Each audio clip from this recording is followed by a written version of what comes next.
Frères et sœurs congolais, lorsque je suis arrivé au pouvoir, le pays était dans une situation de crise.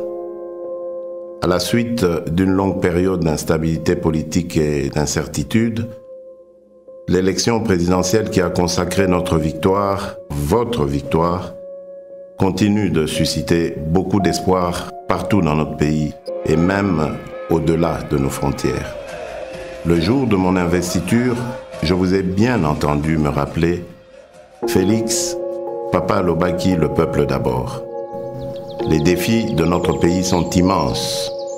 Les problèmes sont multiples, mais il n'est pas impossible d'y remédier et de commencer ainsi à changer les choses, à changer notre mode de vie en société. Pour engager le changement, dans le contexte politique particulier de la période après l'investiture, nous avons commencé à travailler avec les moyens à notre disposition. Pourquoi ? Parce que face au désir ardent de changement immédiat qui traverse tout le pays, nous avions décidé de ne pas croiser les bras en spectateurs passifs. Pourquoi ? Parce que quand on veut changer les choses, on n'attend pas de réunir toutes les meilleures conditions. Nous avons lancé le programme des 100 jours. Ce programme ne va sûrement pas résoudre tous nos problèmes en quelques mois, mais il est un début de solution.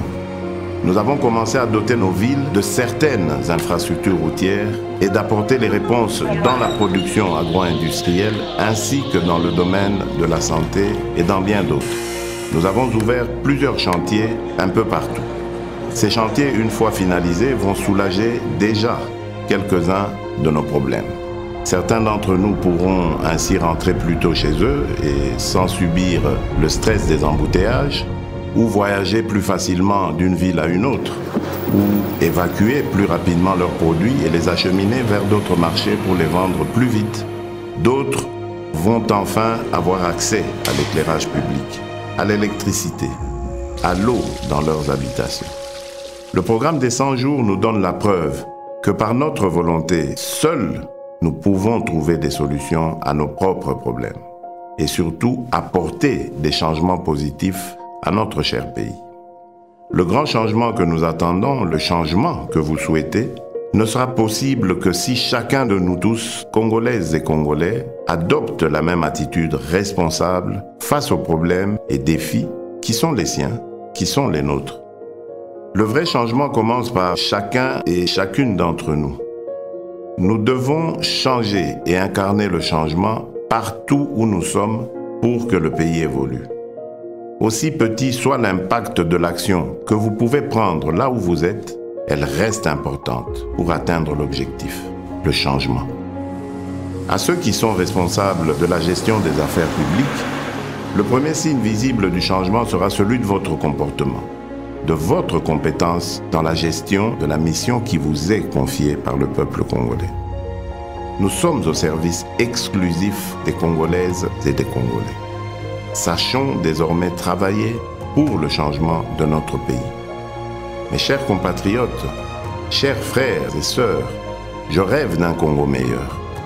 Nous avons le devoir de construire un Congo meilleur où tous les enfants, filles et garçons, ont droit à l'éducation, à la santé.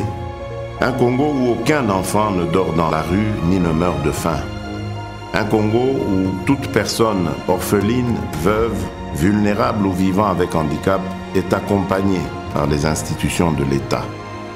Un Congo débarrassé de la haine et du tribalisme. Un Congo où nos femmes ne sont plus violées tous les jours. Un Congo où il n'y a plus de guerre. Un Congo où il n'y a pas une province contre une autre province. Un Congo où il n'y a pas ceux de là-bas et ceux d'ici.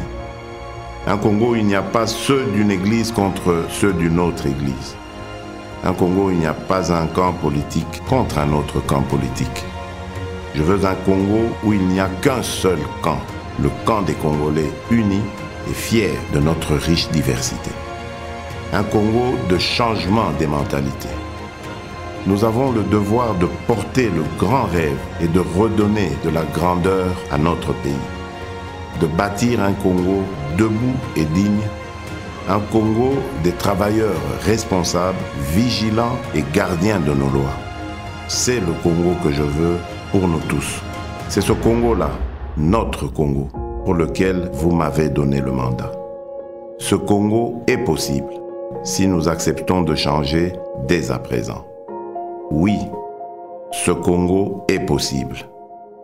Que Dieu bénisse la République démocratique du Congo.